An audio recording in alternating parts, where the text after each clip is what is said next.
அவரை பார்த்தோன்னே வீட்டுக்காரமா ரொம்ப அழுவ ஆரம்பிச்சிட்டாங்க. அவரு அழுவ ஆரம்பிச்சிட்டாரு. திடீர்னு என்ன நினைச்சாருன்னு தெரியல, சேர் விட்டு கீழே இறங்கி வீட்டுக்காரமா காலில் முட்டி போட்டு கீழே உட்காந்துட்டேன். வீட்டுக்காரமா முட்டியை காலை பிடிச்சிட்டு அந்த முட்டி 2 காலையும் பிடிச்சிட்டு கீழே உட்காந்துட்டாரு. நாங்களே எந்திரிச்சு நின்று பரவாயில்லைங்கண்ணா எந்திரிங்கண்ணா அவர் எந்திரிக்க மாட்டேங்கிறார். ஒரு 5 நிமிஷம் அப்படியே உட்காந்துட்டார் கீழே.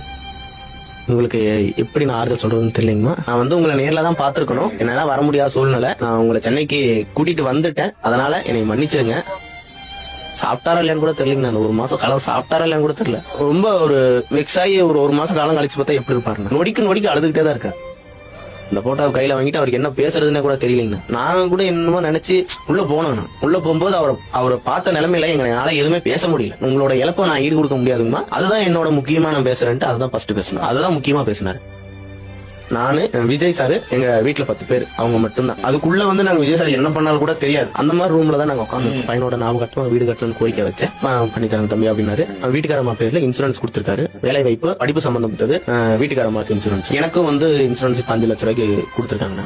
எனக்கு அடுத்து பையன் பிறந்து அதுக்கு அந்த பையனோட மெடிக்கல் செலவு, படிப்பு செலவு, அடுத்து கல்யாண செலவு வரைக்குமே பாக்குறேன் இருக்காரு.